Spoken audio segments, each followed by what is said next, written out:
नमस्कार, मैं हूं आपके साथ शिवानी पांडे। घड़ी इशारा कर रही है 9 बजे रात का। वक्त सौगात की एक बात का। सौगात की एक बात में आज दिल्ली में गृह मंत्री अमित शाह की मौजूदगी में असम के उग्रवादी संगठन उल्फा के अनूप चेतिया गुट के प्रतिनिधियों ने शांति समझौते पर दस्तखत किए। लोकसभा चुनाव से कुछ महीने पहले ही नीतीश कुमार जेडीयू के राष्ट्रीय अध्यक्ष बन गए, जिसका प्रस्ताव पार्टी के अध्यक्ष पद से इस्तीफा देने वाले ललन सिंह ने ही रखा। प्रशांत महासागर में आए तूफान की वजह से अमेरिका के कैलिफोर्निया में समंदर में उठी करीब 30 फीट ऊंची लहरों ने तबाही मचा दी और पिछले साल अक्टूबर के बाद पहली बार रूस ने एक साथ यूक्रेन पर 100 से ज्यादा मिसाइलों से हमला बोला, जिसमें कीव समेत कई शहरों में कुल 12 लोगों की मौत हो गई। बड़ी खबर आई अमेरिका के कैलिफोर्निया पर आए आफत से जुड़ी। प्रशांत महासागर में आए तूफान की वजह से कैलिफोर्निया में समंदर की लहरों ने कोहराम मचा दिया। समंदर के किनारे बसे इलाकों में भारी बारिश की वजह से हालात बिगड़ गए, लेकिन लोगों की परेशानियां तब बढ़ गईं जब तूफान की वजह से समंदर में भयानक लहरें उठने लगी। और तो और तूफान की वजह से समंदर की ताकतवर लहरें किनारों को तोड़कर शहर के अंदर घुस गईं। बताया गया कि कैलिफोर्निया के कई इलाकों में समंदर की लहरों की वजह से बाढ़ जैसे हालात बन गए, लेकिन सबसे ज्यादा नुकसान अमेरिका के कैलिफोर्निया राज्य के वेंचुरा काउंटी को उठाना पड़ा, क्योंकि प्रशांत महासागर में आए तूफान की वजह से वहां समंदर की भयानक लहरें किनारों को तोड़कर शहर के कई इलाकों में दाखिल हो गई और उसकी वजह से वहां कोहराम मच गया। समंदर में उठती उन हाहाकारी लहरों के आगे किसी की ना चली। कैलिफोर्निया के वेंचुरा काउंटी से जो वीडियो सामने आया, उसे देखने के बाद लोगों की सांसें थम गई। उस वीडियो में समंदर के किनारे कई लोग खड़े नजर आए। लोगों से थोड़ी दूरी पर 2 गाड़ियां भी दिखाई दी। समंदर की लहरों को रोकने के लिए वहां एक मोटी दीवार भी बनी हुई थी, लेकिन प्रशांत महासागर में आए तूफान की वजह से समंदर की लहरें दीवार को लांघकर शहर में दाखिल हो गईं। एक साथ लाखों गैलन पानी दीवार को पार करके उस जगह पहुंच गया जहां लोग खड़े थे। हालांकि जान बचाने के लिए लोगों ने वहां से दौड़ लगा दी, लेकिन समंदर की उन लहरों से वो जीत नहीं सके। समंदर से इतना ज्यादा पानी आया कि कई लोग उसमें बह गए। वहां खड़ी एक कार भी पानी में तैरने लगी। समंदर के इस भयानक रूप को देखकर लोगों की रूह कांप गई।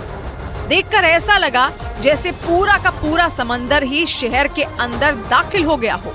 मतलब समंदर की लहरों ने वहां जमकर तांडव मचाया। कई इलाकों में तो समंदर का पानी कमर के ऊपर तक भर गया, जिससे वहां बाढ़ जैसे हालात बन गए। ऐसा ही डरा देने वाला एक और वीडियो कैलिफोर्निया के वेंचुरा काउंटी से सामने आया और उस वीडियो में समंदर की लहरें शहर में घुसकर तांडव करती नजर आईं।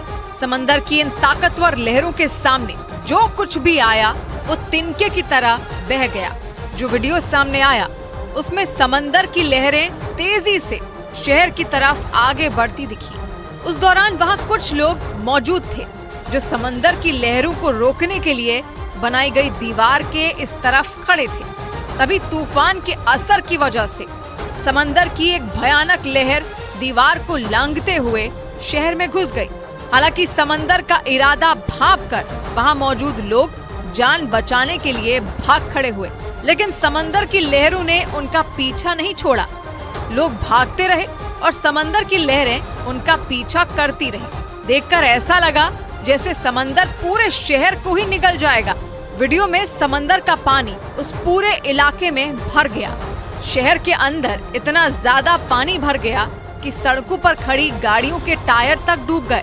सड़कों पर पानी भरने से गाड़ियों की रफ्तार थम गई, जिसकी वजह से लोगों को कई तरह की परेशानियों का सामना करना पड़ा। लेकिन सिर्फ कैलिफोर्निया के वेंचुरा काउंटी इलाके में ही समंदर ने तबाही नहीं मचाई, बल्कि राज्य के पश्चिमी हिस्से में भी समंदर की लहरों ने हाहाकार मचा दिया। क्योंकि समंदर की उफनती लहरें जिस भी इलाके में घुसी वहां तबाही मच गई। कैलिफोर्निया के पश्चिमी हिस्से से जो वीडियो सामने आया उसे देखकर इलाके में रहने वाले लोग सहम गए, और ऐसा इसलिए क्योंकि उस वीडियो में एक रेस्टोरेंट के अंदर समंदर की लहरें तेजी से घुसती नजर आईं।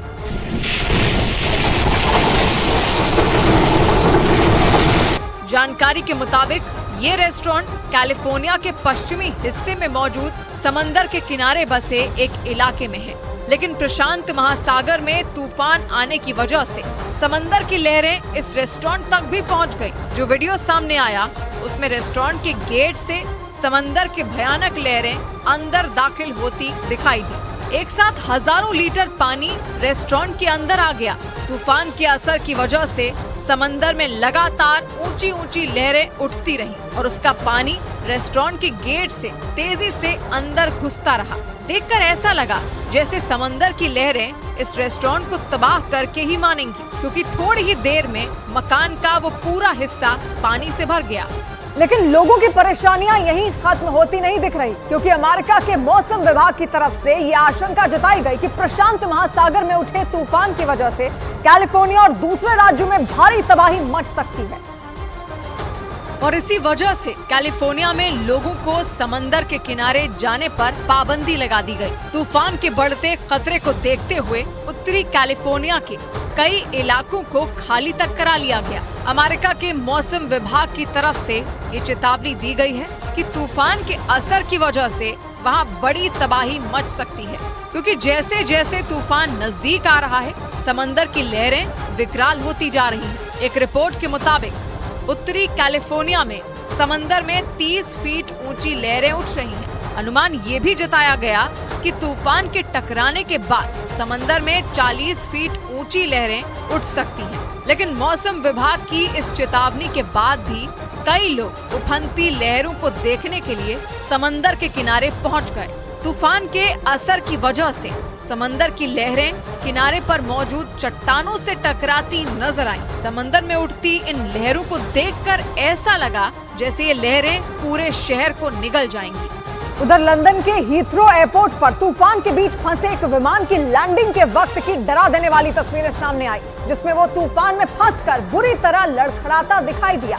वहाँ इतनी तेज हवाएं चल रही थी कि वो भारी भरकम प्लेन भी खुद को संभाल नहीं पाया और लैंडिंग के दौरान लड़खड़ाने लगा। इसका जो वीडियो सामने आया उसमें काफी देर तक सब कुछ ठीक चलता दिखा। वीडियो में पहले वो प्लेन बड़े आराम से लैंडिंग के लिए एयरपोर्ट की तरफ बढ़ता नजर आया, लेकिन जैसे जैसे वो प्लेन रनवे के करीब पहुंचने लगा वो अचानक हवा में हिचकोले खाने लगा। ताकतवर तूफान की वजह से वो प्लेन हवा में ऐसे लहरा रहा था जैसे वो कोई कागज का खिलौना हो या कोई उस प्लेन में रस्सी बांधकर उसे जोर जोर से हिला रहा हो। इस दौरान उस प्लेन में बैठे लोगों की जान हलक में अटक गई। हालांकि कुछ देर तक हवा में लड़खड़ाने के बाद वो प्लेन आखिरकार रनवे पर सही सलामत लैंड हो गया। लेकिन प्लेन के हवा में हिचकोले खाने का वीडियो सोशल मीडिया पर तेजी से वायरल हो गया, जिसे देखकर कुछ लोगों ने तो ये तक कह दिया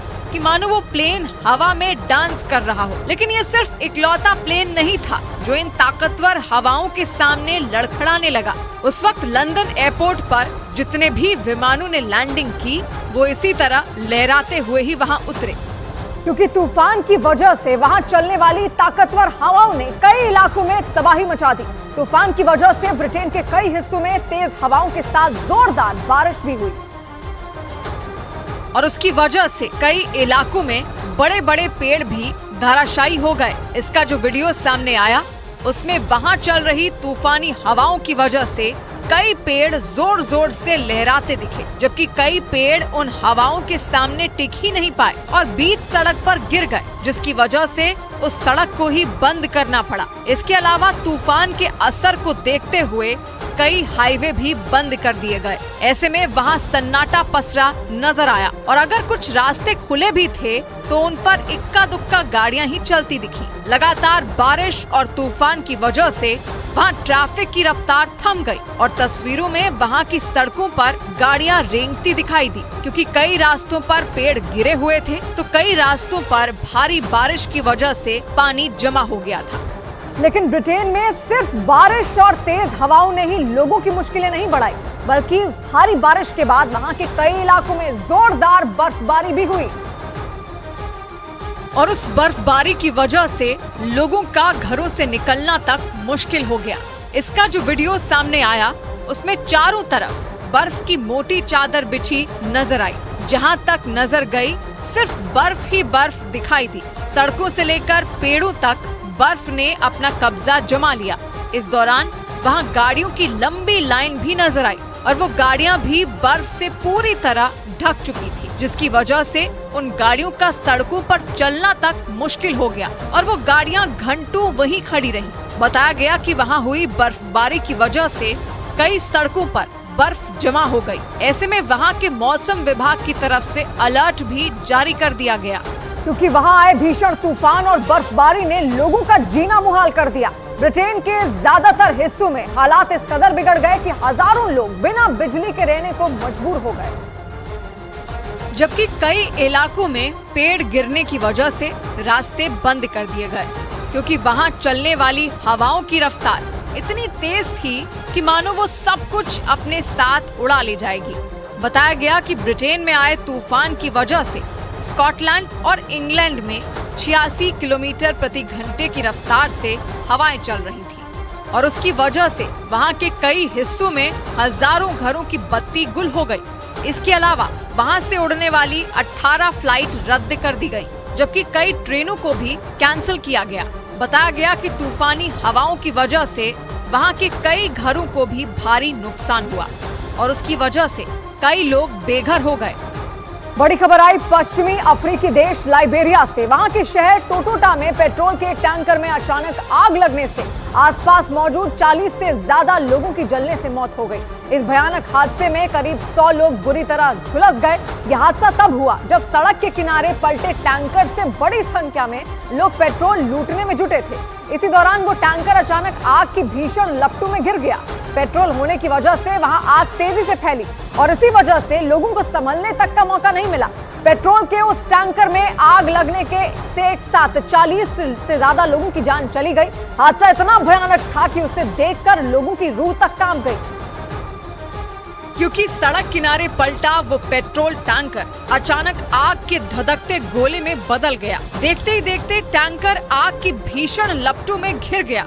आग ऐसी भड़की कि चंद सेकंड के अंदर टैंकर से आग की भयानक लपटें निकलने लगी। जिस वक्त टैंकर में आग लगी उस दौरान उसके आसपास बड़ी संख्या में लोग मौजूद थे, लेकिन टैंकर में अचानक आग लगने की वजह से उन्हें भागने या फिर संभलने तक का मौका नहीं मिला।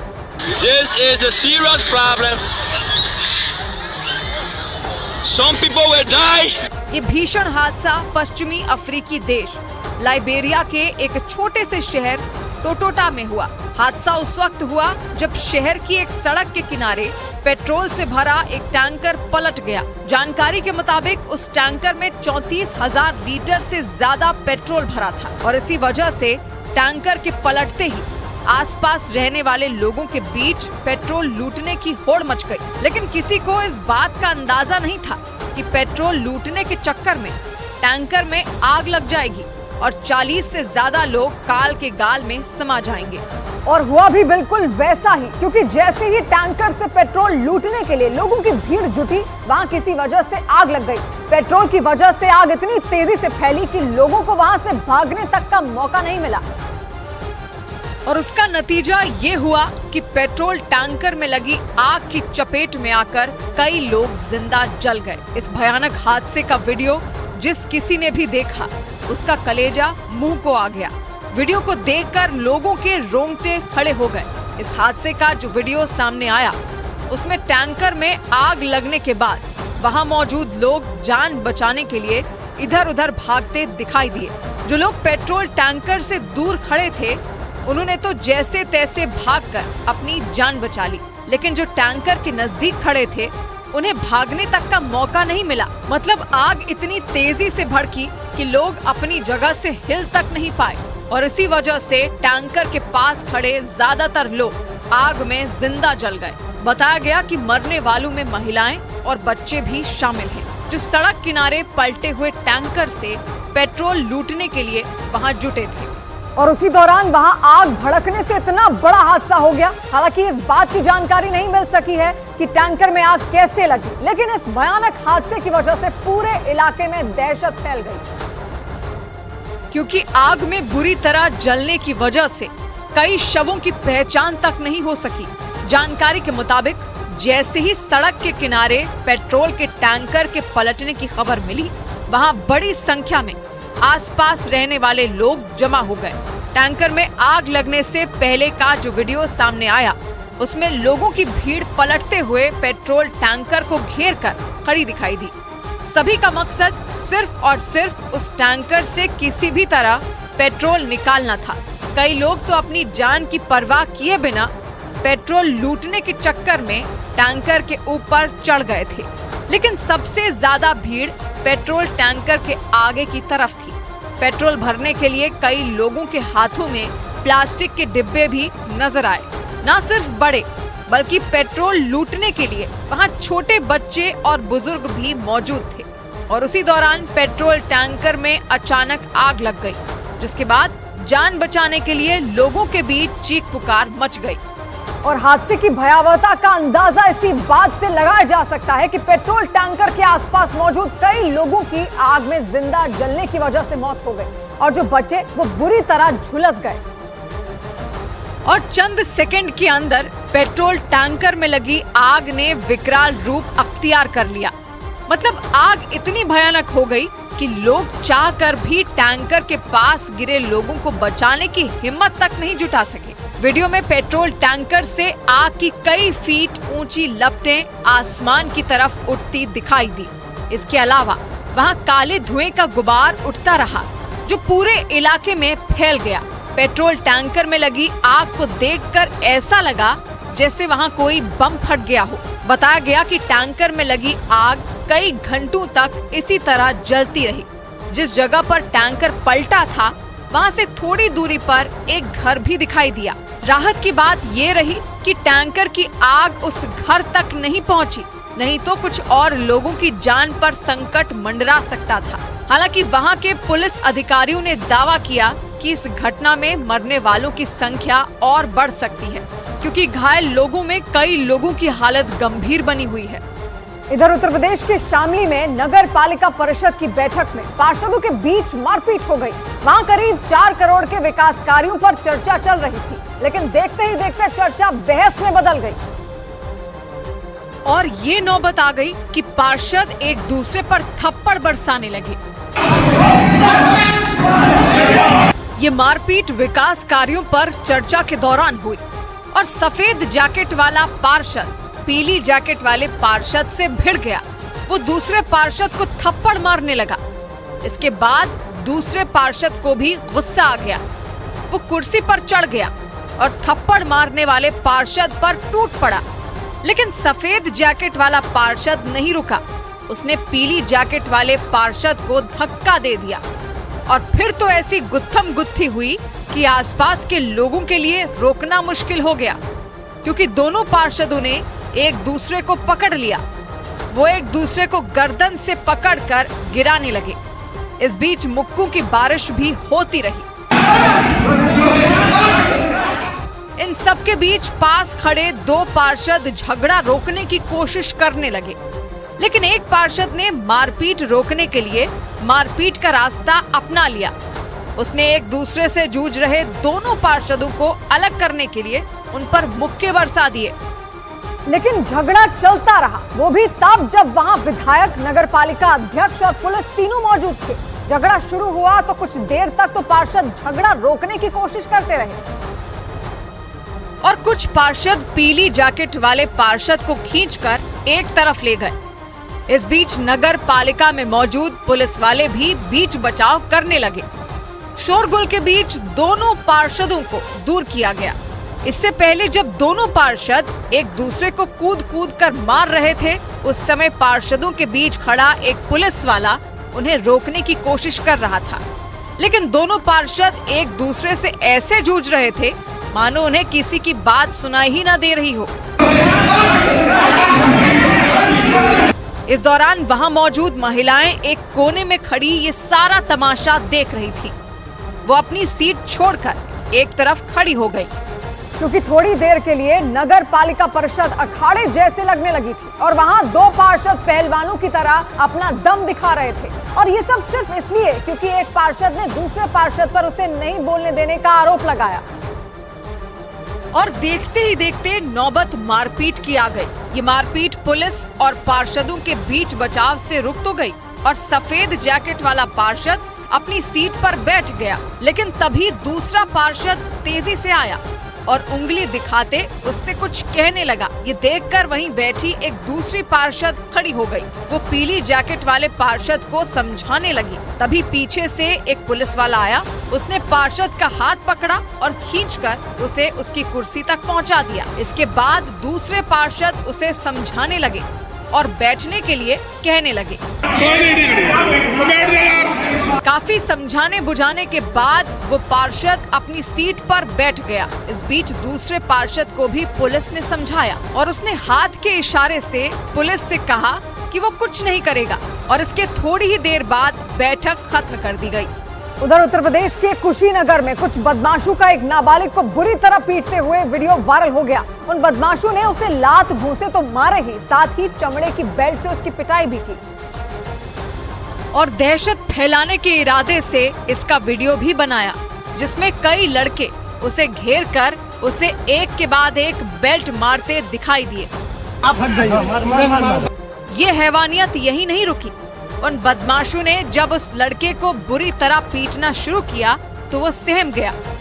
इसके बाद उनमें एक लड़के ने उसे पैर छूकर माफी मांगने के लिए कहा।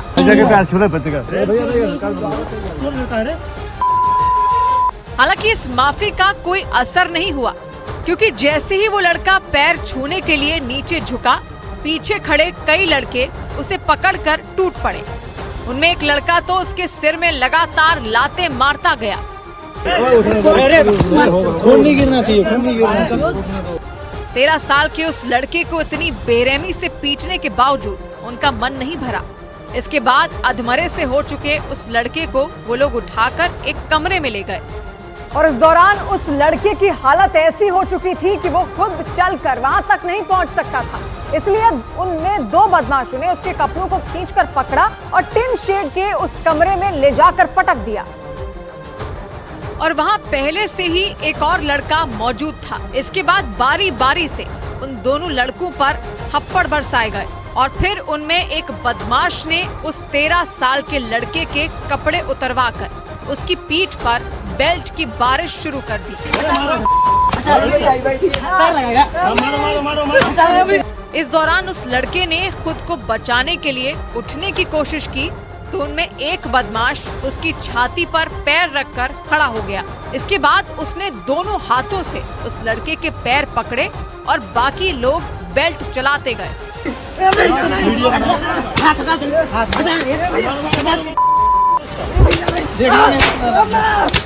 13 साल के उस नाबालिग को बुरी तरह बेल्टों से पीटने के बाद उन बदमाशों ने उसे बगैर पैंट के ठंडे पानी में खड़ा कर दिया। रात के वक्त भयानक सर्दी के बीच वो लगातार छोड़ देने की गुहार लगाता रहा, लेकिन इन लोगों ने उसकी जरा भी नहीं सुनी और उसे बाहर निकाल कर भी मारा। 13 साल की उस नाबालिग के मुताबिक उन बदमाशों ने न सिर्फ उसे बुरी तरह पीटा, बल्कि बंदूक के जोर पर यह धमकी भी दी कि अगर उसने इस बारे में किसी को बताया तो उसे इससे भी बुरी तरह पीटा जाएगा।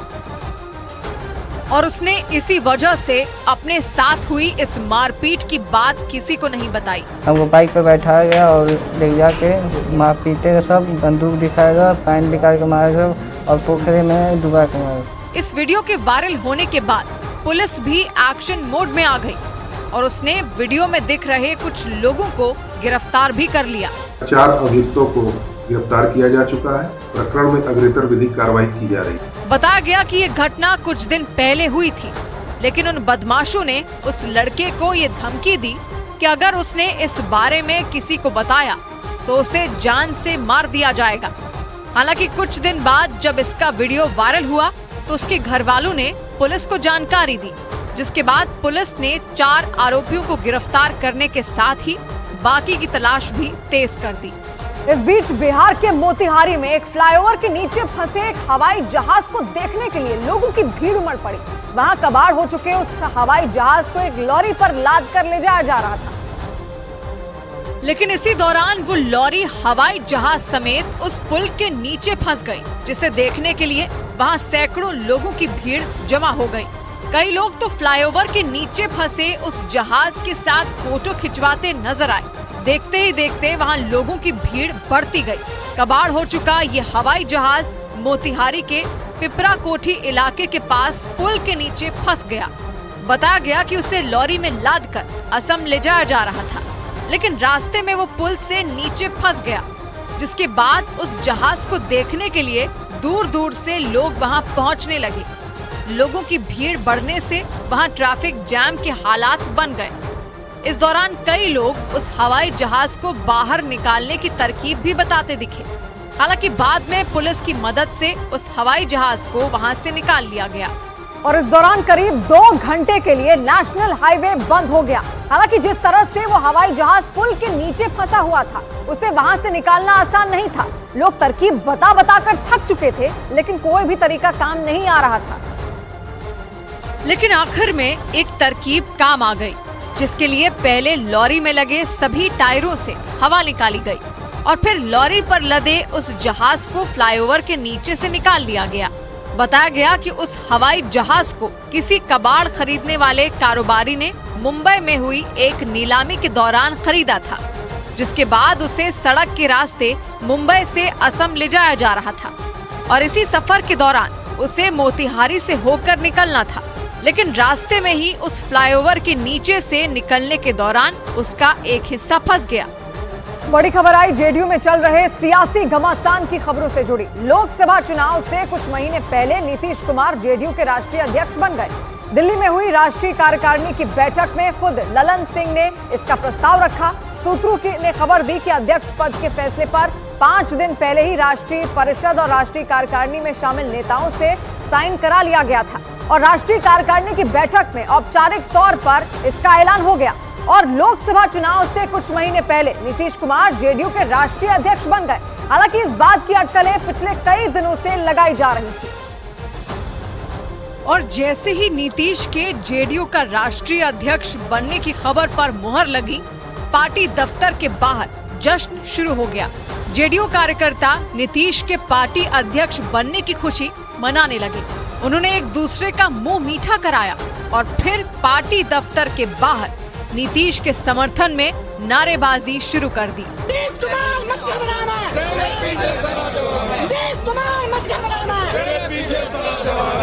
नीतीश समर्थक उनके पार्टी अध्यक्ष बनने पर इतने खुश हुए कि उन्होंने उनके पीएम पद उम्मीदवार बनने की भी मांग कर डाली। इससे पहले जब नीतीश कुमार कॉन्स्टिट्यूशन क्लब पहुंचे तो उन्हें समर्थकों ने घेर लिया था और उनके सामने ही नारे लगाने लगे थे। लेकिन न नीतीश कुमार ने कुछ कहा और न ही ललन सिंह ने, क्योंकि उस वक्त तक नीतीश के राष्ट्रीय अध्यक्ष बनने का औपचारिक ऐलान नहीं हुआ था और केवल अटकलें लग रही थी। लेकिन पार्टी कार्यकारिणी की बैठक में केवल और केवल नीतीश का पोस्टर लगाकर इसके संकेत दे दिए गए थे, क्योंकि मंच पर जो पोस्टर लगा उसमें अंबेडकर और गांधी जैसे महापुरुषों की तस्वीर के अलावा नीतीश की बड़ी सी तस्वीर लगी थी। इसके अलावा इस पोस्टर में जेडीयू के किसी नेता की तस्वीर नहीं थी। तो नेशनल एग्जीक्यूटिव मीटिंग के अंदर जो पोस्टर लगा है उसमें सिर्फ नीतीश कुमार का चेहरा है। यानी इस तस्वीर के जरिए जेडीयू में बड़े बदलाव की ओर इशारा किया गया। और थोड़ी ही देर बाद इस बदलाव के बारे में पता भी चल गया, क्योंकि जेडीयू की राष्ट्रीय कार्यकारिणी की बैठक में औपचारिक तौर पर नीतीश कुमार को राष्ट्रीय अध्यक्ष बना दिया गया। खबर आई कि खुद ललन सिंह ने नीतीश को पार्टी का अध्यक्ष बनाने का प्रस्ताव दिया। और जेडीयू की राष्ट्रीय कार्यकारिणी की बैठक में नीतीश को पार्टी का अध्यक्ष चुन लिया गया। इस बैठक में नीतीश कुमार और ललन सिंह मंच पर एक साथ बैठे नजर आए। पार्टी के कुछ और नेता भी मंच पर मौजूद थे, लेकिन मीडिया का पूरा फोकस एक दूसरे के बगल में बैठे नीतीश कुमार और ललन सिंह पर था। इस कार्यक्रम में पार्टी नेताओं ने बारी बारी से नीतीश को शॉल ओढ़ाई, उनका सम्मान किया और फिर ललन सिंह को भी शॉल ओढ़ाई गई और फिर फैसला लिया गया कि नीतीश कुमार जेडीयू के राष्ट्रीय अध्यक्ष होंगे। मुख्यमंत्री जब उठे तो मुख्यमंत्री जी ने कहा कि ठीक है, हम तो नहीं चाहते थे, लेकिन सब लोगों का आग्रह है तो हम इसको स्वीकार करते हैं। सूत्रों ने खबर दी कि इस बैठक में मौजूद पार्टी सदस्यों से 5 दिन पहले ही अध्यक्ष पद से जुड़े फैसले पर साइन करा लिया गया था। बैठक के अंत में नीतीश और ललन सिंह भी कुछ कागजों पर साइन करते दिखे। और फिर दोनों नेता शाम को होने वाली राष्ट्रीय परिषद की बैठक के लिए निकल गए। इस दौरान दोनों नेताओं ने मीडिया से बात नहीं की, लेकिन वो मीडिया के कैमरों के सामने साथ साथ ही दिखे। नीतीश कुमार और ललन सिंह एक ही गाड़ी में बैठकर कॉन्स्टिट्यूशन क्लब पहुंचे। एक दिन पहले की तरह आगे की सीट से नीतीश उतरे और पीछे की सीट से ललन सिंह, और फिर दोनों नेता साथ साथ कॉन्स्टिट्यूशन क्लब के अंदर गए। ललन सिंह और नीतीश कुमार दोनों एक साथ जेडीयू के अंदर कमान बदलने की पूरी तैयारी। नीतीश कुमार और ललन सिंह जब अंदर जा रहे थे तो वहां नीतीश समर्थकों की भीड़ जुटी थी। इस भीड़ ने उन्हें घेर लिया था, आगे बढ़ना मुश्किल हो गया था। यही नहीं, कार्यकारिणी की बैठक के दौरान बाहर मौजूद समर्थक लगातार नारे लगाते रहे। यानी नीतीश समर्थकों ने औपचारिक ऐलान से पहले नीतीश के समर्थन में माहौल बनाना शुरू कर दिया था। और थोड़ी ही देर में जेडीयू में सबसे बड़ा बदलाव हो गया। नीतीश के पार्टी अध्यक्ष बनने की कई वजहें बताई गई। सूत्रों ने बताया कि नीतीश से पार्टी के कई नेताओं ने ललन सिंह की शिकायत की थी। सूत्रों ने ये तक खबर दी कि ललन सिंह आरजेडी से नजदीकी बढ़ा रहे थे और पार्टी तोड़ने के चक्कर में थे, और इसीलिए नीतीश ने उन्हें अध्यक्ष के पद से हटा दिया। लेकिन इन सारी खबरों के बीच ललन सिंह ने अपने हाव भाव से ऐसा दिखाया कि सब ठीक है, क्योंकि वो राष्ट्रीय कार्यकारिणी की बैठक के दिन नीतीश के साथ साथ रहे। राष्ट्रीय कार्यकारिणी की बैठक खत्म होने के बाद वो उनसे मिलने उनके घर गए। करीब 25 मिनट की मुलाकात के बाद ललन सिंह नीतीश से मिलकर निकल गए। उन्होंने कोई बयान नहीं दिया, लेकिन नीतीश के अध्यक्ष बनने से पहले और उनके अध्यक्ष बनने के बाद आई ज्यादातर तस्वीरों में ललन और नीतीश साथ साथ दिखे। जेडीयू ने दलील दी कि ललन सिंह ने लोकसभा चुनाव लड़ने के लिए पार्टी अध्यक्ष का पद छोड़ा। ललन सिंह ने कहा कि हमको चूंकि चुनाव लड़ना है और हम काफ़ी दिनों तक रह चुके हैं अध्यक्ष के पद पर, इसलिए हम अपने पद से इस्तीफा करते हैं। यही नहीं, कार्यकारिणी की बैठक से पहले वो पार्टी के पोस्टर पर भी लौट आए, क्योंकि रात भर में पार्टी दफ्तर के बाहर कुछ पोस्टर लगाए गए और इन पोस्टरों में नीतीश और ललन सिंह दोनों की तस्वीर नजर आई। जबकि एक दिन पहले दिल्ली में जेडीयू दफ्तर के बाहर लगी तस्वीरों में ललन सिंह की तस्वीरें नहीं थी। हालांकि ललन सिंह के पोस्टर लगने के कुछ ही घंटे बाद जेडीयू का अध्यक्ष बदल गया। यही नहीं, नीतीश के पार्टी अध्यक्ष चुने जाते ही पटना में उनके बड़े बड़े पोस्टर भी लग गए और इन पोस्टरों में नीतीश को पार्टी अध्यक्ष बनने की बधाई दी। नीतीश समर्थकों को जैसे ही पता चला कि वो पार्टी अध्यक्ष बन गए हैं, वो बड़े बड़े पोस्टर लेकर सड़कों पर आ गए और पटना की अलग अलग जगहों पर ये पोस्टर लगा दिए। इन पोस्टरों में नीतीश को जेडीयू अध्यक्ष बनने और नए साल की शुभकामनाएं दी गई। शाम होते होते नीतीश भी मीडिया के सामने आए। उन्होंने राष्ट्रीय परिषद की बैठक के बाद बहुत नपे तुले अंदाज में जेडीयू अध्यक्ष बनने से जुड़े सवाल का जवाब दिया। राष्ट्रीय अध्यक्ष के पद को स्वीकार करते हैं। दिन भर की तरह इस बार भी ललन सिंह नीतीश के साथ थे। उन्होंने उन्हें फूलों का गुलदस्ता दिया और जब नीतीश कुमार ने बयान दे दिया तो उन्हें साथ लेकर चले गए। इधर उत्तर प्रदेश के अमेठी पहुंची बीजेपी सांसद स्मृति ईरानी ने एक बुजुर्ग रिटायर्ड टीचर की बकाया राशि के लिए जिला विद्यालय निरीक्षक को जमकर फटकार लगाई। अमेठी से सांसद स्मृति ईरानी अपने संसदीय क्षेत्र के दौरे के वक्त लोगों की समस्याएं सुन रही थी और इसी दौरान उनके पास एक 72 साल के रिटायर्ड टीचर पहुंचे। उन्होंने सबके सामने स्मृति ईरानी को अपना दुखड़ा सुनाया कि कई महीनों तक चक्कर काटने के बाद भी उनके वेतन के बकाया पैसे उन्हें नहीं मिले। इतना सुनते ही स्मृति ईरानी ने जिला विद्यालय निरीक्षक को फोन लगा दिया और जमकर खरी खोटी सुनाई। आपको भी पता है कि आपके यहाँ धक्के खा रहा है शिक्षक। जिला विद्यालय निरीक्षक से बात करने के दौरान स्मृति ईरानी के चेहरे पर भले ही कोई सख्त भाव नहीं दिखे, लेकिन उनकी आवाज की तल्खी ही बता रही थी कि एक बुजुर्ग के पैसे रोके जाने से वो कितनी नाराज थी। क्या उम्र है आपकी? ठीक है जी, 72 साल का शिक्षक मेरे सामने खड़ा है। आप यंग ऑफिसर है ना कंपैरेटिवली। तो अगर आप सांसद से 10 मिनट तक बहस कर रही हैं तो इस 72 साल के रिटायर्ड शिक्षक का तो आपने क्या हाल किया होगा। स्मृति ईरानी एक रोज पहले ही अमेठी के दौरे पर पहुंची और वहां उन्होंने कई कार्यक्रमों में हिस्सा लेने के साथ ही अमेठी के अलग अलग जगहों पर चल रहे कामों को भी देखा। इसके साथ ही उन्होंने लोगों की समस्याओं का पता लगाने के लिए जनसंवाद भी किया। हालांकि इससे पहले वो एक चाय की दुकान पर बैठकर लोगों से बात करती दिखी। वहां आसपास जमा लोगों की भीड़ से स्मृति ईरानी ने योजनाओं को लेकर कई सवाल भी किए। कुछ लोगों ने उनसे कई रुके हुए कामों को लेकर शिकायत भी की और ठीक ऐसा ही उनके जन संवाद कार्यक्रम के दौरान भी हुआ, जहां उन बुजुर्ग टीचर ने अपनी परेशानी बताई। इसके बाद तो स्मृति ईरानी ने फोन पर जिला विद्यालय निरीक्षक की क्लास लगा दी। मुख्यमंत्री की सरकार का आदेश का पालन न करे और अपने हिसाब से अपने नाम डाल रही है, ये कैसे होगा। जिला विद्यालय निरीक्षक को रुके हुए काम खत्म करने का अल्टीमेटम देते हुए स्मृति ईरानी ने बुजुर्ग शिक्षक की बकाया राशि जल्द देने को भी कह दिया। बड़ी खबर आई नेपाल में हुए विमान हादसे से जुड़ी। 11 महीने पहले वहां हुए भयानक प्लेन क्रैश की वजह का पता चल गया।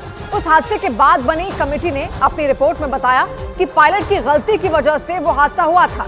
रिपोर्ट में बताया गया कि विमान के पायलट ने गलती से विमान का पावर कट कर दिया था, यानी प्लेन की लैंडिंग से ठीक पहले पायलट ने गलती से प्लेन को मिलने वाली बिजली की सप्लाई को बंद कर दिया था और इसी के बाद वो विमान अनियंत्रित होकर जमीन से टकरा गया था। क्रैश होते ही वो विमान आग का गोला बन गया था और उसमें बैठे 72 यात्रियों की मौत हो गई थी। विमान हादसे का जो वीडियो सामने आया उसमें उन्हें देखकर पूरी दुनिया दहल गई थी।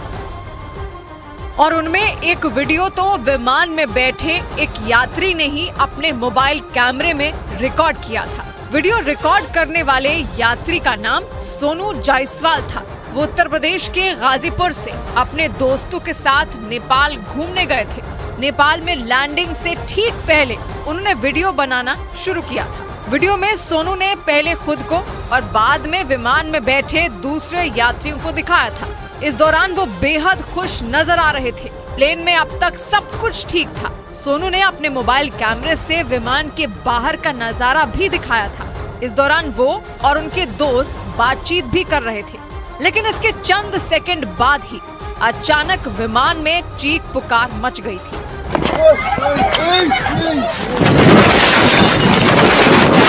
सोनू के मोबाइल में वीडियो रिकॉर्डिंग चल रही थी। चीख पुकार के कुछ ही देर बाद वीडियो धुंधला हो गया था, यानी तब तक हादसा हो चुका था। चारों तरफ सिर्फ आग की लपटें और धुएं का गुबार नजर आने लगा। यानी नेपाल में वो विमान लैंडिंग से चंद सेकंड पहले ही हादसे का शिकार हो गया था। जनवरी महीने में हुए इस हादसे ने पूरी दुनिया को हिलाकर रख दिया था। जिसने भी हादसे का वीडियो देखा था उसकी रूह कांप गई थी, क्योंकि सोनू जायसवाल नाम के विमान यात्री ने जो वीडियो बनाया था वो 1 मिनट 9 सेकंड का था और उसमें 47 सेकंड तक सब कुछ बिल्कुल सामान्य था। लेकिन 47 सेकंड के बाद उस वीडियो में विमान हादसे की खौफनाक तस्वीरें रिकॉर्ड हो गईं। अगले 32 सेकंड में आसमान में उड़ता विमान 72 यात्रियों के लिए ताबूत बन गया। चारों तरफ धुआं और आग की लपटें दिखाई देने लगी। हादसे की जांच में जुटी कमेटी को ये वीडियो सोनू जायसवाल के परिवार ने उपलब्ध कराया था। जांच कमेटी ने एक एक पहलू की बारीकी से जांच की और 11 महीने बाद अपनी रिपोर्ट सौंपी। और इस रिपोर्ट में ये बताया गया कि 72 विमान यात्रियों की मौत पायलट की गलती की वजह से हुई थी। रिपोर्ट के मुताबिक लैंडिंग से पहले गलती से पायलट ने विमान को दी जाने वाली पावर सप्लाई बंद कर दी थी, जिसके बाद विमान का इंजन अचानक बंद हो गया और वो अनियंत्रित हो गया था। यानी विमान उड़ा रहे पायलट की छोटी सी चूक की वजह से इतना बड़ा हादसा हुआ था। विमान हादसे की जांच के लिए बनी कमेटी में अमेरिका, कनाडा, फ्रांस और सिंगापुर के लगभग 10 से ज्यादा जानकारों को शामिल किया गया था, ताकि हादसे की सटीक वजहों का पता लगाया जा सके। एक्सपर्ट कमेटी की रिपोर्ट के मुताबिक हादसे का शिकार हुआ विमान ATR 72 था। 15 जनवरी के दिन इस विमान की वो तीसरी उड़ान थी। हादसे वाले दिन ये विमान 2 बार काठमांडू से पोखरा तक का सफर कर चुका था। नेपाल की राजधानी काठमांडू से पोखरा के लिए उसने तीसरी उड़ान भरी थी। लेकिन पोखरा हवाई अड्डे से महज 1.5 किलोमीटर दूर सेती नदी के पास की खाई में जा गिरा था। जांच रिपोर्ट में बताया गया कि पावर सप्लाई बंद होने के बाद भी स्पीड की वजह से विमान करीब 49 सेकंड तक हवा में उड़ता रहा, फिर जमीन पर आ गिरा था। और उस हादसे में विमान में सवार 2 बच्चों, चालक दल के 4 सदस्यों और 15 विदेशी नागरिकों समेत 72 लोग मारे गए थे। हालांकि उस हादसे के बाद राहत और बचाव का काम तुरंत शुरू कर दिया गया था, लेकिन विमान में सवार कोई भी शख्स जिंदा नहीं बचा था।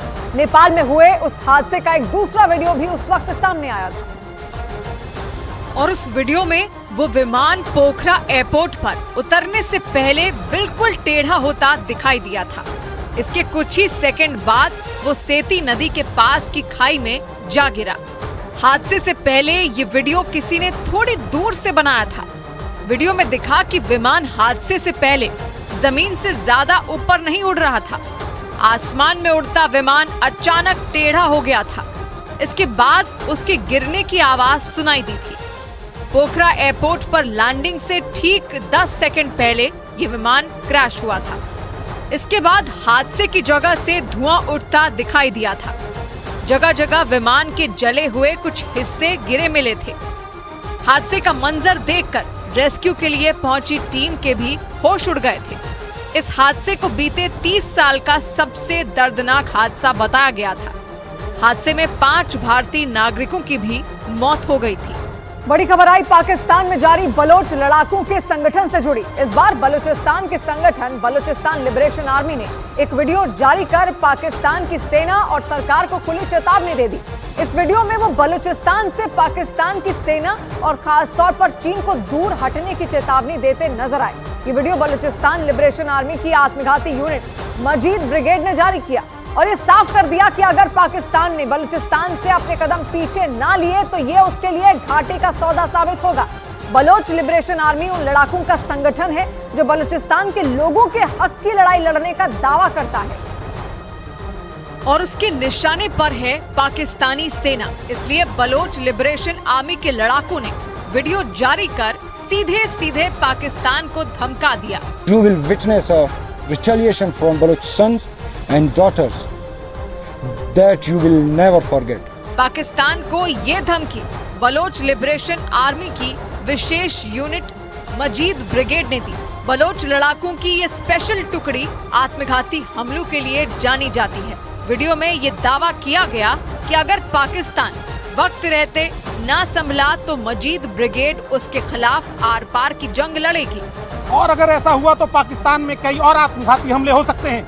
क्योंकि इस वीडियो में बलोच लिबरेशन आर्मी के लड़ाकों ने 2 टूक ये ऐलान कर दिया कि इस बार वो पाकिस्तान की दाल नहीं गलने देंगे। लेकिन इस बार उसके निशाने पर सिर्फ पाकिस्तान नहीं बल्कि उसका पक्का दोस्त माने जाने वाला चीन भी है। इस वीडियो में बलोच लिबरेशन आर्मी के लड़ाकों ने चीन को भी बलूचिस्तान से दूर रहने की चेतावनी दी, क्योंकि चीन बलूचिस्तान के इलाकों में पाकिस्तानी सेना की मदद से तेजी से पैर पसार रहा है और बलूचिस्तान की जनता इसके खिलाफ है। यही वजह रही कि इस वीडियो में उन लड़ाकों ने चीन से लोहा लेने के अपने इरादे भी साफ कर दिए। Special unit in Majid Brigade has been formed, particularly to attack Chinese officials and its installations in Balochistan. इस वीडियो के जरिए उन्होंने सीधे सीधे चीन के राष्ट्रपति शी जिनपिंग को भी धमका दिया। Xi Jinping, you still have time to quit Balochistan. Balochistan में पाकिस्तान की मदद से पैर पसार रहे चीन का विरोध लंबे वक्त से जारी है। यहाँ तक कि कुछ दिन पहले तो वहाँ चीन के कुछ अधिकारियों को अगवा कर मौत के घाट भी उतार दिया गया था। और इस बार बलोच लिबरेशन आर्मी ने वीडियो जारी कर चीन और पाकिस्तान को बलूचिस्तान से दूर रहने की नसीहत दे दी। बड़ी खबर आई पाकिस्तान में नए साल के जश्न पर आए फरमान से जुड़ी। पाकिस्तान की सरकार ने गाजा में मारे जा रहे फिलिस्तीनियों के लिए हमदर्दी जताते हुए नए साल के जश्न पर प्रतिबंध लगाने का ऐलान कर दिया। इसकी घोषणा खुद वहां के कार्यवाहक प्रधानमंत्री अनवर उल हक काकर ने की। इसके साथ ही सरकार ने चेतावनी भी जारी कर दी कि इस पाबंदी का उल्लंघन करने वालों पर कानूनी कार्रवाई की जाएगी। मतलब नए साल के मौके पर पाकिस्तान में अगर किसी ने जश्न मनाने की कोशिश की तो उसकी शामत आ जाएगी। पाकिस्तान ने इस फैसले के पीछे की वजह गाजा में जारी युद्ध को बताया और फिलिस्तीनियों के समर्थन में उसने सादगी से नया साल मनाने का ऐलान कर दिया। और इसका मतलब है कि एक तरफ जहां पूरी दुनिया नए साल के मौके पर जश्न मना रही होगी, लोग पटाखे जला रहे होंगे, हर तरफ आतिशबाजी हो रही होगी, वहीं दूसरी तरफ पाकिस्तान अंधेरे में डूबा होगा, क्योंकि नए साल के मौके पर पाकिस्तान की सरकार ने किसी भी तरह के जश्न पर प्रतिबंध लगा दिया। यानी वहां कोई भी उस दिन खुशियां नहीं मना सकेगा। यही नहीं, इस फरमान को न मानने पर वहां की सरकार ने कानूनी कार्रवाई करने की धमकी भी दी। सरकार की तरफ से 2 टूक कह दिया गया कि हर हाल में सभी को ये फैसला मानना ही पड़ेगा। इससे साफ हो गया कि पूरी दुनिया में जब लोग नए साल को सेलिब्रेट कर रहे होंगे, तब पाकिस्तान में मातम पसरा होगा। वहाँ कहीं भी लोग नए साल पर खुशियाँ नहीं मना रहे होंगे, बल्कि सरकार के डर से अपने घरों में कैद रहेंगे। और पाकिस्तान ने इसके लिए जो वजह बताई वो किसी के गले नहीं उतर रही। ऐसा इसलिए क्योंकि पाकिस्तान सरकार ने गाजा में मारे गए हजारों लोगों को श्रद्धांजलि देते हुए नए साल पर जश्न से दूर रहने का फैसला किया। हालांकि पिछले करीब 3 महीने से गाजा में जंग जारी है। रोजाना वहां कई लोग इजरायली सेना के हमलों में मारे जा रहे हैं, लेकिन पिछले 3 महीनों में यानी जंग की शुरुआत से अब तक पाकिस्तान ने ऐसा कोई कदम नहीं उठाया जिससे लगा हो कि वो गाजा में मारे जा रहे लोगों के लिए दुखी है। यानी पाकिस्तान में जंग से पहले जो चीजें चल रही थी वो जंग के बाद भी जारी थी। लेकिन नया साल नजदीक आते ही वहाँ की सरकार ने जश्न मनाने पर रोक लगा दी। और पाकिस्तान की सरकार ने भले ही फिलिस्तीनियों के समर्थन में ये फैसला लिया हो, लेकिन माना जा रहा है कि उसकी मौजूदा आर्थिक स्थिति ने उसे ये कदम उठाने पर मजबूर कर दिया, क्योंकि पाकिस्तान पिछले 2 साल से भयंकर तंगी की मार झेल रहा है। वो पाई के लिए मोहताज हो चुका है। वहाँ के आर्थिक हालात ठीक होने के बजाय लगातार बिगड़ते जा रहे हैं।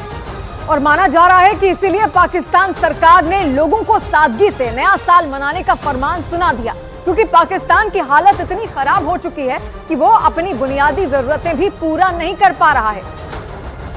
और इसकी कई तस्वीरें पिछले 2 साल में सामने भी आ चुकी हैं। इसकी शुरुआत हुई थी आटे की भयंकर कमी से। वहाँ आटे की ऐसी कमी हुई कि लोग सड़कों पर उतर आए थे। कई जगहों पर तो आटे के लिए खूनी झड़पें तक हुई। इसके बाद दाल, तेल और दूसरी चीजों की भारी कमी ने उसकी माली हालत दुनिया को बता दी। यही नहीं, पाकिस्तान लंबे वक्त से बिजली की कमी से भी जूझ रहा है और इसकी वजह से वहाँ की कई फैक्ट्रियों पर ताले भी लग चुके हैं। हाल ही में कराची में मौजूद जिन्ना इंटरनेशनल एयरपोर्ट पर बिजली की सप्लाई ठप हो गई थी और इसकी वजह से पाकिस्तान का ये बड़ा एयरपोर्ट कई घंटों के लिए बंद हो गया था। इन सभी तस्वीरों से पूरी दुनिया में पाकिस्तान की खूब फजीहत भी हुई थी, क्योंकि खुद को परमाणु शक्ति बताने वाले देश में लोग भूखे मर रहे हैं, कारोबारी देश छोड़कर भाग रहे हैं। पाकिस्तान की हालत पर तरस खाकर भी उसका कोई दोस्त उसकी मदद के लिए तैयार नहीं है, क्योंकि वो पिछला कर्ज ही अब तक नहीं चुका पाया है। हालांकि पाकिस्तान से पहले यूएई के शारजाह में भी फिलिस्तीनियों के प्रति एकजुटता दिखाने के लिए इसी तरह का फैसला लिया गया। वहां भी नए साल के मौके पर होने वाली आतिशबाजी पर प्रतिबंध लगाने का ऐलान किया गया।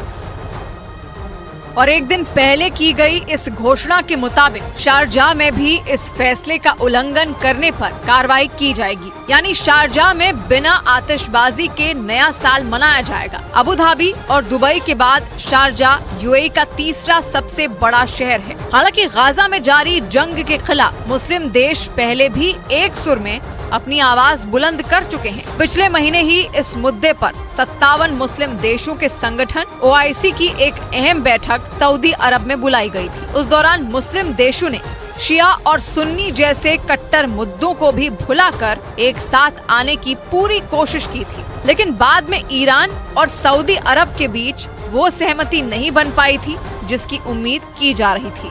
बड़ी खबर आई असम के उग्रवादी संगठन ULFA यानी United liberation front of Assam के साथ केंद्र सरकार और असम सरकार ने बहुत बड़ा शांति समझौता कर लिया।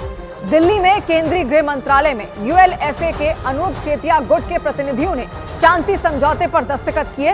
गृह मंत्री ने समझौते को असम में उग्रवाद का संपूर्ण समाधान बताया, जबकि असम के मुख्यमंत्री ने इस शांति समझौते के बाद पूरे असम में शांति बहाली की उम्मीद जताई, क्योंकि असम में सक्रिय यूएलएफए उग्रवादियों ने बीते कई दशकों से कोहराम मचा रखा था। यूएलएफए पर निर्दोष लोगों की हत्या और असम में अशांति फैलाने के आरोप लगे, लेकिन केंद्र सरकार के प्रयासों के बाद दिल्ली में गृह मंत्री अमित शाह की मौजूदगी में यूएलएफए ने शांति समझौते पर दस्तखत किए। इस शांति समझौते में केंद्र सरकार, असम सरकार और यूएलएफए के प्रतिनिधि शामिल हुए। सरकार के साथ यूएलएफए के समझौते को पूर्वोत्तर में शांति के लिए एक नए युग की शुरुआत माना जा रहा है, क्योंकि बीते कई दशक से पूरा नॉर्थ ईस्ट उग्रवाद की आग में जल रहा था, लेकिन केंद्र सरकार ने वहां शांति बहाली के लिए तेजी से काम किया। दिल्ली में उल्फा के प्रतिनिधियों ने गृह मंत्रालय में रखी गई एक बैठक में हिस्सा लिया। इस बैठक में केंद्रीय गृह मंत्री अमित शाह, असम के मुख्यमंत्री हेमंत बिस्व शर्मा के साथ केंद्र और राज्य सरकार के बड़े अफसर शामिल हुए। बैठक के दौरान United liberation front of Assam के प्रतिनिधियों ने गृह मंत्री, मुख्यमंत्री और अफसरों को असमिया गमछा पहनाकर आभार जताया। इसके बाद उन लोगों ने गृह मंत्री के सामने अपनी बातें रखी। उनकी बातों को अमित शाह बड़े ध्यान से सुनते दिखाई दिए। मैं आप सभी को विश्वास दिलाना चाहता हूँ कि समझौते की एक एक बात का फुल स्टॉप कॉमा में टाइम बाउंड मैनर में अमल किया जाएगा। उल्फा के जिन प्रतिनिधियों ने इस शांति समझौते में हिस्सा लिया, वो सरकार के साथ बातचीत के समर्थक हैं। केंद्र सरकार बीते 1 साल से इस शांति समझौते के लिए इन लोगों के संपर्क में थी, ताकि असम समेत पूर्वोत्तर के इलाकों में शांति बहाली के काम में और ज्यादा तेजी लाई जा सके। गृह मंत्रालय में हुई बैठक के दौरान केंद्र सरकार, असम सरकार और यूएलएफए यानी United liberation front of Assam के प्रतिनिधियों के बीच कई अहम बिंदुओं पर सहमति बनी। और इस समझौते के बाद केंद्रीय गृह मंत्री अमित शाह ने इसे पूरे नॉर्थ ईस्ट में नए युग की शुरुआत बताया। मैं मानता हूं कि पूरे नॉर्थ ईस्ट और विशेष कर असम के लिए एक शांति के नए युग की शुरुआत होने जा रही है। असम में शांति बहाली के लिए हुए समझौते के तहत ये तय किया गया कि केंद्र और राज्य सरकारें उल्फा के हथियार डाल चुके सदस्यों को रोजगार के मौके मुहैया करवाएंगी। हथियार डालकर सरेंडर कर चुके सदस्यों को मुख्य धारा में लाने का भारत सरकार हर संभव प्रयास करेगी। पूर्वोत्तर में शांति बहाली की दिशा में इस शांति समझौते को ऐतिहासिक बताया जा रहा है, क्योंकि 40 साल में पहली बार सशस्त्र उग्रवादी संगठन के प्रतिनिधियों से भारत और असम सरकार के नुमाइंदों ने एक साथ बैठक की और समझौते पर दस्तखत किए। लेकिन नॉर्थ ईस्ट में सिर्फ उल्फा ही नहीं, बल्कि केंद्र सरकार ने पूर्वोत्तर में इस साल 4 बड़े उग्रवादी संगठनों के साथ शांति बहाली का समझौता किया है। गृह मंत्रालय में हुए समझौते के दौरान असम में उल्फा के 700 सदस्यों ने आत्मसमर्पण कर दिया। और उल्फा के इस कदम की असम के मुख्यमंत्री हेमंत बिस्व शर्मा ने भी जमकर तारीफ की। मुख्यमंत्री ने उम्मीद जताई कि इस शांति समझौते से असम में उग्रवाद और खून खराबा कम होगा। ये एकॉर्ड का बाद मैं विश्वास करता हूँ कि असम में पूरा स्थायी शांति आएगा। असम के मुख्यमंत्री ने केंद्र सरकार के प्रयासों की भी जमकर तारीफ की। प्रधानमंत्री मोदी जी का जो आउटरीच रहा नॉर्थ ईस्ट और असम के लिए, इसका कारण असम में एक पूरा शांति का माहौल हुआ। केंद्र सरकार और असम के साथ उल्फा के अनूप चेतिया गुट ने समझौते पर दस्तखत किए और खबरों के मुताबिक 2011 से उल्फा के अनूप चेतिया गुट ने हथियार नहीं उठाए थे। अनूप चेतिया गुट सरकार से मुख्य धारा में वापसी और रोजगार की गारंटी के साथ हथियार डालने और शांति समझौते के लिए तैयार था। इधर प्रधानमंत्री के अयोध्या दौरे से पहले मुख्यमंत्री योगी आदित्यनाथ ने खुद वहां की तैयारियों का जायजा लिया। प्रधानमंत्री अयोध्या के नए एयरपोर्ट का उद्घाटन करने वाले हैं। हाल ही में अयोध्या एयरपोर्ट का नाम बदलकर महर्षि वाल्मीकि अंतर्राष्ट्रीय हवाई अड्डा अयोध्या धाम कर दिया गया। और इसके उद्घाटन से पहले मुख्यमंत्री योगी आदित्यनाथ खुद वहां पहुंचे। वहां लगे भव्य पंडाल और दूसरी व्यवस्थाओं का योगी आदित्यनाथ ने बारीकी से मुआयना किया। वो सुरक्षा कर्मियों से बात करते और उन्हें कुछ निर्देश देते भी नजर आए। योगी उस जगह भी पहुंचे जहां प्रधानमंत्री की रैली होने वाली है। उन्होंने वहां की तैयारियों का जायजा भी लिया और जाते जाते वहां सेल्फी खींची। योगी आदित्यनाथ ने अलग अलग एंगल से तस्वीरें खींची। वो जहां खड़े थे वहां पीछे एक वीणा बनी हुई थी और उस वीणा के आगे खड़े होकर योगी आदित्यनाथ ने कई तस्वीरें खींची और फिर वहां से रवाना हो गए। एयरपोर्ट की तैयारियों को देखने से पहले योगी आदित्यनाथ रामलला के दर्शन करने पहुंचे। प्रधानमंत्री के अयोध्या दौरे से पहले मुख्यमंत्री खुद एक एक तैयारी चेक कर रहे हैं। लेकिन इन तैयारियों को देखने जाने से पहले वो रामलला के दर्शन करने पहुंचे। मुख्यमंत्री ने विधि विधान से रामलला की पूजा की, माथा टेका और फिर आरती उतारी। मुख्यमंत्री की पूजा के दौरान वहां कई पुजारी भी खड़े थे। पूजा के बाद मुख्यमंत्री ने उन्हें प्रणाम किया और फिर वो नए एयरपोर्ट के उद्घाटन की तैयारियां देखने पहुंच गए। क्योंकि अयोध्या के नए एयरपोर्ट का उद्घाटन प्रधानमंत्री के हाथों होना है और उनके अयोध्या दौरे से पहले वहां के हर कोने की सुरक्षा कड़ी की जा रही है। सुरक्षा व्यवस्था पर नजर रखने के लिए ड्रोन का भी इस्तेमाल किया गया और बार बार ड्रोन से सुरक्षा की निगरानी का अभ्यास किया गया।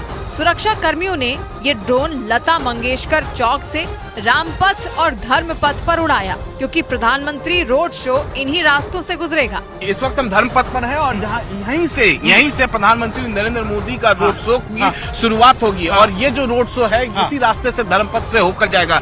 यानी पीएम जहां जहां से गुजरेंगे वहां वहां आसमान से नजर रखी जाएगी। इसके लिए ड्रोन के जरिए अभ्यास भी किया गया और प्रधानमंत्री के दौरे से कुछ घंटे पहले फाइनल रिहर्सल की गई। इसमें ड्रोन आसमान में उन इलाकों से गुजरे जहां से प्रधानमंत्री का रोड शो जाएगा।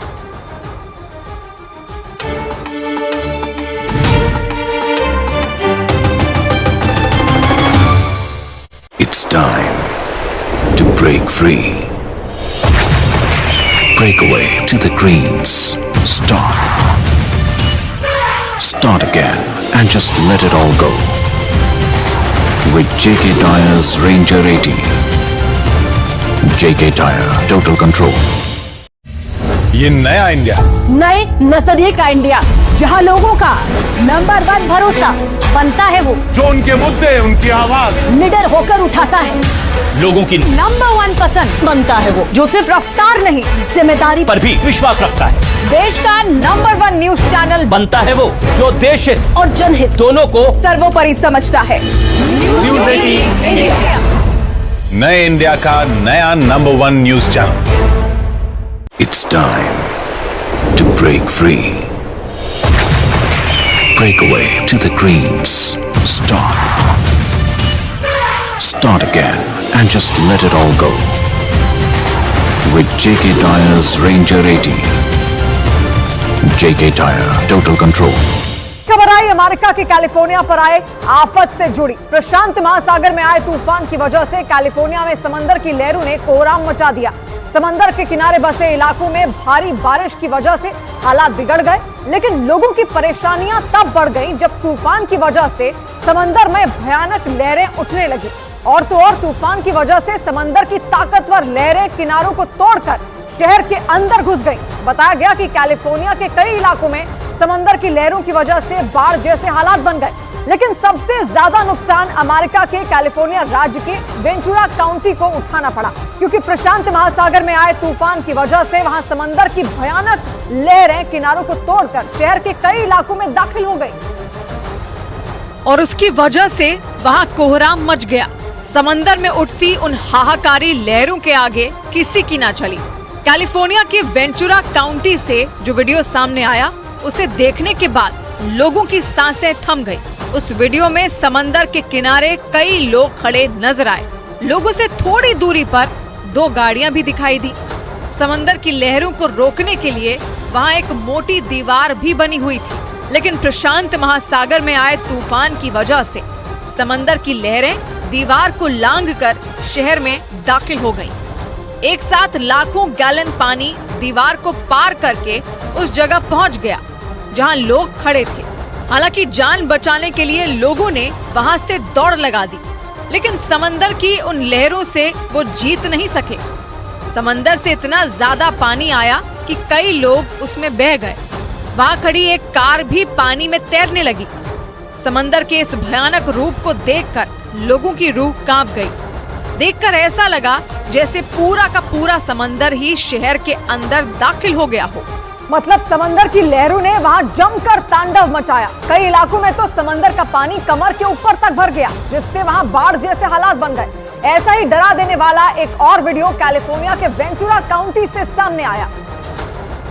और उस वीडियो में समंदर की लहरें शहर में घुसकर तांडव करती नजर आईं। समंदर की इन ताकतवर लहरों के सामने जो कुछ भी आया वो तिनके की तरह बह गया। जो वीडियो सामने आया उसमें समंदर की लहरें तेजी से शहर की तरफ आगे बढ़ती दिखी। उस दौरान वहां कुछ लोग मौजूद थे जो समंदर की लहरों को रोकने के लिए बनाई गई दीवार के इस तरफ खड़े थे। तभी तूफान के असर की वजह से समंदर की एक भयानक लहर दीवार को लांघते हुए शहर में घुस गई। हालांकि समंदर का इरादा भांपकर वहां मौजूद लोग जान बचाने के लिए भाग खड़े हुए, लेकिन समंदर की लहरों ने उनका पीछा नहीं छोड़ा। लोग भागते रहे और समंदर की लहरें उनका पीछा करती रही। देखकर ऐसा लगा जैसे समंदर पूरे शहर को ही निगल जाएगा। वीडियो में समंदर का पानी उस पूरे इलाके में भर गया। शहर के अंदर इतना ज्यादा पानी भर गया कि सड़कों पर खड़ी गाड़ियों के टायर तक डूब गए। सड़कों पर पानी भरने से गाड़ियों की रफ्तार थम गई, जिसकी वजह से लोगों को कई तरह की परेशानियों का सामना करना पड़ा। लेकिन सिर्फ कैलिफोर्निया के वेंचुरा काउंटी इलाके में ही समंदर ने तबाही नहीं मचाई, बल्कि राज्य के पश्चिमी हिस्से में भी समंदर की लहरों ने हाहाकार मचा दिया। क्योंकि समंदर की उफनती लहरें जिस भी इलाके में घुसी वहां तबाही मच गई। कैलिफोर्निया के पश्चिमी हिस्से से जो वीडियो सामने आया उसे देखकर इलाके में रहने वाले लोग सहम गए। और ऐसा इसलिए क्योंकि उस वीडियो में एक रेस्टोरेंट के अंदर समंदर की लहरें तेजी से घुसती नजर आईं।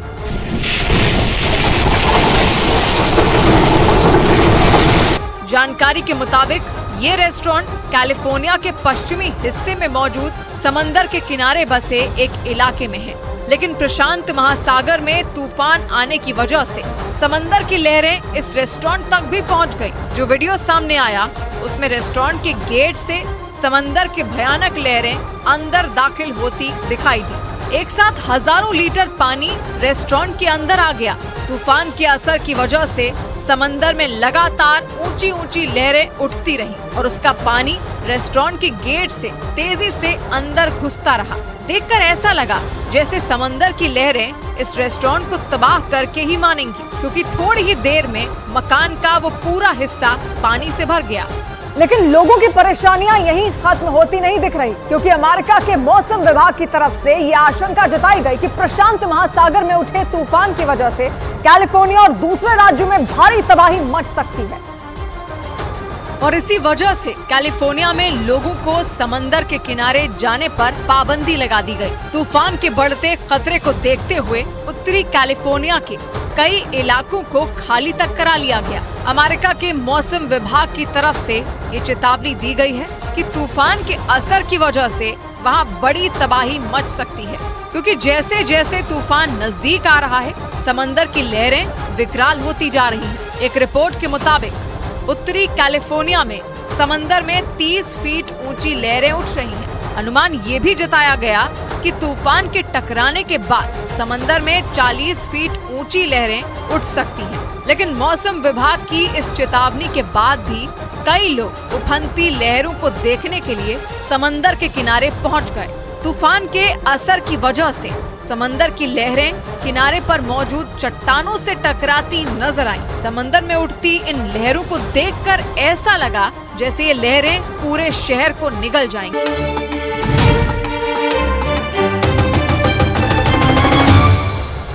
बड़ी खबर आई रूस और यूक्रेन जंग से जुड़ी। खबर है कि रूस ने अपने एक युद्धपोत पर हुए हमले का बदला लेने के लिए यूक्रेन के कई शहरों पर एक साथ बमबारी कर दी।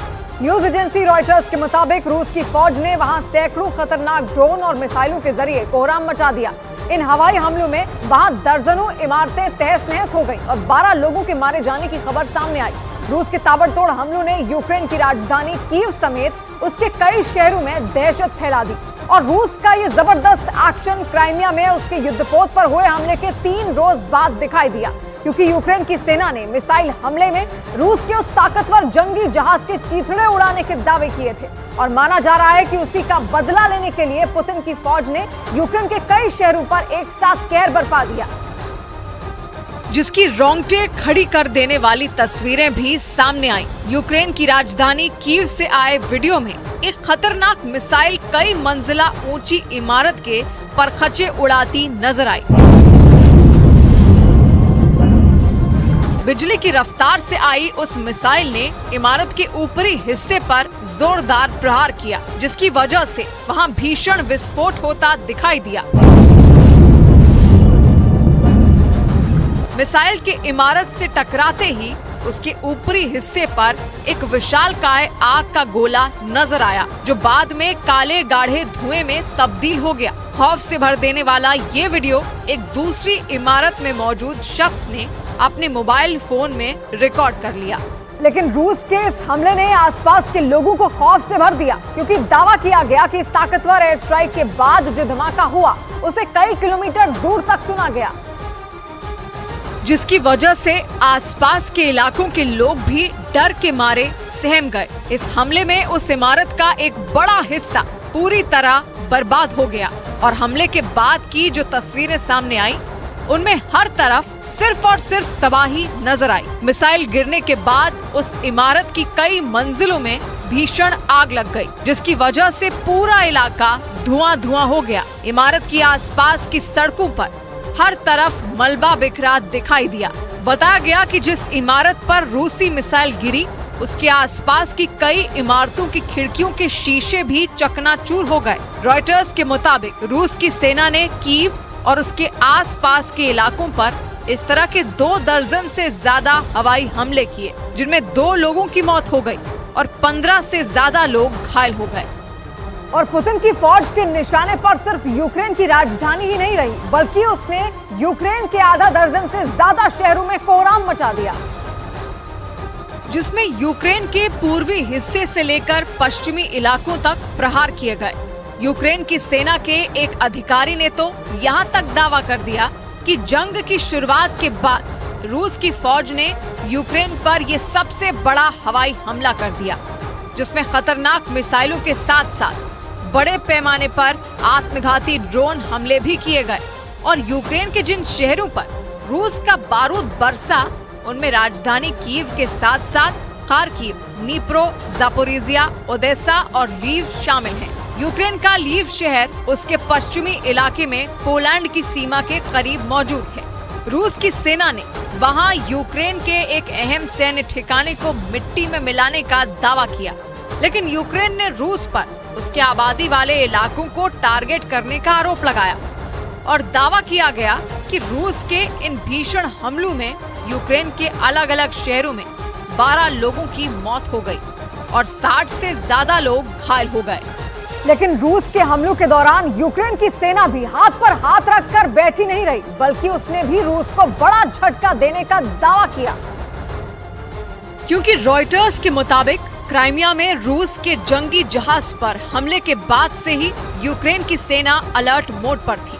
और ऐसा इसलिए क्योंकि उसे भी पता था कि युद्धपोत पर हमले से भड़का रूस पलटवार जरूर करेगा, और हुआ भी वही। ज़ेलेंस्की ने दावा किया कि रूस की फौज ने 24 घंटे के अंदर यूक्रेन के अलग अलग शहरों पर 110 से ज्यादा मिसाइलें दागी।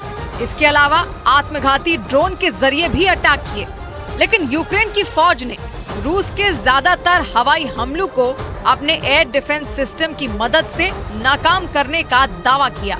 हालांकि इस दौरान यूक्रेन के हमलों में तबाह हुई रूस की कई मिसाइलों का मलबा रिहायशी इलाकों में गिर गया, जिसकी वजह से कई इमारतों को भारी नुकसान पहुंचा।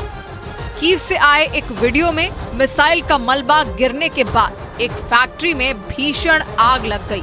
कीव के मेयर ने बताया कि मिसाइल का मलबा गिरने के बाद उस फैक्ट्री में इतना तगड़ा विस्फोट हुआ कि आसपास खड़ी कई गाड़ियों से शीशे भी चटक गए और इस धमाके की वजह से आसपास के इलाके में हड़कंप मच गया। हालांकि फैक्ट्री में लगी आग को दमकल कर्मियों ने कई घंटे की मशक्कत के बाद बुझा दिया। लेकिन नए साल से पहले पुतिन की सेना ने यूक्रेन को जो बड़ी चोट दी है, उससे साफ है कि आने वाला साल यूक्रेन की मुसीबतें और ज्यादा बढ़ा सकता है, क्योंकि दावा किया गया कि साल के आखिरी दिनों में रूस के बड़े जंगी जहाज का शिकार करके यूक्रेन ने पुतिन को बुरी तरह भड़का दिया। यूक्रेन की सेना ने 3 दिन पहले क्राइमिया में रूस के उस जंगी जहाज के चीथड़े उड़ाने के दावे किए थे। यूक्रेन की क्रूज मिसाइलों के हमले का जो वीडियो सामने आया था, उसमें रात के वक्त एक जोरदार विस्फोट होता नजर आया था।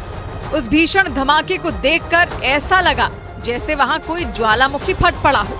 यूक्रेन ने इस हमले में रूसी युद्धपोत को पूरी तरह बर्बाद करने का दावा किया था। माना जा रहा है कि यूक्रेन की इस कार्रवाई के बाद पुतिन का गुस्सा 7वें आसमान पर चला गया और बदला लेने के लिए रूस की फौज ने यूक्रेन के कई शहरों पर एक साथ कहर बरपा दिए। बड़ी खबर आई इजरायल के ग्राउंड ऑपरेशन से जुड़ी। आरोप है कि गाजा पट्टी में इजरायल ने ग्राउंड ऑपरेशन के दौरान फिलिस्तीन के कई नागरिकों को हिरासत में लेकर उनके कपड़े उतारने पर मजबूर किया। अमेरिका के मीडिया के मुताबिक इनमें कुछ बच्चे भी शामिल हैं और ये लोग गाजा के एक खाली मैदान में बिना कपड़ों के कतार में खड़े दिखाई दिए। कपड़े के नाम पर उन्होंने सिर्फ अंडरवियर ही पहन रखे थे और दावा किया गया कि इजरायल की सेना ने ग्राउंड ऑपरेशन के दौरान फिलिस्तीन के नागरिकों को हिरासत में ले लिया। लेकिन आरोप है कि इजरायली सेना ने हिरासत में लेने के बाद इन लोगों के कपड़े उतरवा दिए। दावा है कि उनमें 2 बच्चे भी शामिल हैं। हालांकि ये वीडियो किस तारीख का है, इसका पता नहीं चल सका। लेकिन कपड़े उतरवाकर फिलिस्तीन के नागरिकों को हिरासत में लेने के इस वीडियो के सामने आने के बाद इजरायल पर कई तरह के सवाल उठने शुरू हो गए। अमेरिकी न्यूज चैनल CNN ने सोशल मीडिया पर वायरल हो रहे इस वीडियो के हवाले से ये जानकारी दी कि हिरासत में लिए गए फिलिस्तीन के नागरिकों में 2 बच्चे भी शामिल हैं और इन सभी लोगों को इजरायल की सेना ने ग्राउंड ऑपरेशन के दौरान पकड़ा है। इसका जो वीडियो सामने आया, उसमें गाजा पट्टी में मौजूद फुटबॉल के एक मैदान में फिलिस्तीन के कई नागरिक बिना कपड़ों के चलते दिखाई दिए। इस दौरान वहां मौजूद इजरायल के सैनिक लाउडस्पीकर की मदद से हिरासत में लिए गए उन लोगों को एक कतार में खड़े होने के लिए कहते रहे। सभी लोग बिना कपड़ों के मैदान में खड़े रहे। कपड़े के नाम पर सभी ने सिर्फ अंडरवियर पहन रखा था। लेकिन ये जानकारी सामने नहीं आ सकी कि इजरायल की सेना ने फिलिस्तीन के कितने नागरिकों को हिरासत में लिया। हालांकि दावा ये किया जा रहा है कि ग्राउंड ऑपरेशन के दौरान इजरायल की सेना ने हमास की मदद करने के आरोप में सैकड़ों लोगों को पकड़ा है। क्योंकि वीडियो में मैदान के अलग अलग हिस्सों में बड़ी संख्या में फिलिस्तीन के लोग बिना कपड़ों के दिखे। वीडियो के एक दूसरे हिस्से में फिलिस्तीन के कुछ नागरिक मैदान में बैठे नजर आए। सभी लोग अंडरवियर में थे और उनके हाथ पीछे की तरफ बांधे गए थे। इस दौरान वहां इजरायल के कुछ सैनिक उनकी निगरानी करते रहे। दावा है कि इजरायल ने इन लोगों को हमास की मदद करने के आरोप में हिरासत में लिया है। इसी तरह की एक दूसरी तस्वीर में कुछ लोग थोड़ी थोड़ी दूरी पर बैठे दिखाई दिए। दूसरे कई लोगों की तरह उनके भी हाथ बंधे हुए थे। इसी दौरान वहां से हाथ में पहचान पत्र लेकर कई लोग बिना कपड़ों के गुजरते रहे। बाद में सभी लोग मैदान के एक हिस्से में हाथ ऊपर करके खड़े हो गए। वहां से आई एक दूसरी तस्वीर में बड़ी संख्या में फिलिस्तीन के लोग मैदान में बैठे दिखाई दिए। फुटबॉल के इस मैदान में बड़ी संख्या में इजरायली सैनिक मौजूद थे। इजरायल के ताकतवर टैंक भी मैदान में इधर उधर घूमते रहे और देखकर ऐसा लगा जैसे इजरायल की सेना ने फुटबॉल के इस मैदान को ही अपना बेस बना लिया हो। अमेरिका के मीडिया ने वायरल हो रहे इस वीडियो के हवाले से ये भी दावा किया कि इजरायल की सेना ने कुछ महिलाओं को भी हिरासत में लिया है। लेकिन ये जानकारी सामने नहीं आ सकी है कि कितनी महिलाएं इजरायल की हिरासत में हैं। अमेरिका के मीडिया के मुताबिक हिरासत में ली गई महिलाएं पूरे कपड़े में हैं। उनकी आंखों पर पट्टी बांधी गई है। दावा किया गया कि हिरासत में लिए गए ये तमाम लोग हमास के मददगार हैं और इजरायल ने इन्हें ग्राउंड ऑपरेशन के दौरान पकड़ा है। दावा ये भी है कि इस मामले की पुष्टि करने के लिए अमेरिका के न्यूज चैनल CNN ने इजरायल की सेना से संपर्क भी किया, लेकिन उनकी तरफ से इस मामले में कोई बयान नहीं दिया गया। जबकि गाजा से हमास का नामो निशान मिटाने के लिए इजरायल वहां पर लगातार ऑपरेशन चला रहा है, क्योंकि हिरासत में लिए गए फिलिस्तीन के नागरिकों का जो वीडियो सामने आया, उसमें वहां से थोड़ी दूरी पर मौजूद एक इलाके से आसमान में काले धुएं का गुबार उठता दिखाई दिया। बताया गया कि हमास के एक ठिकाने को तबाह करने के लिए इजरायल की सेना ने एक इमारत को ताकतवर बम से निशाना बनाया। उधर इजरायल के हमले में गाजा में एक इमारत आग के गोलों में तब्दील हो गई। दावा किया गया कि यह हमला गाजा पट्टी के बीचों बीच किया गया और जिस इमारत पर हवाई हमला हुआ वो धुंधु कर जलने लगी। और उस इलाके में हवाई हमले के बाद का जो वीडियो सामने आया, उसमें एक इमारत आग की लपटों से घिरी नजर आई।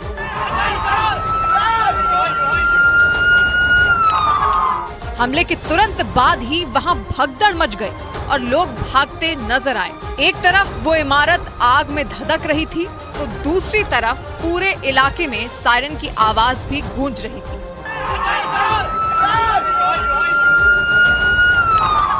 और जैसे जैसे इमारत में लगी आग भड़क रही थी, वैसे वैसे वहां मौजूद लोगों में दहशत भी बढ़ती जा रही थी। इजरायल की सेना ने यह हमला रात के वक्त किया था।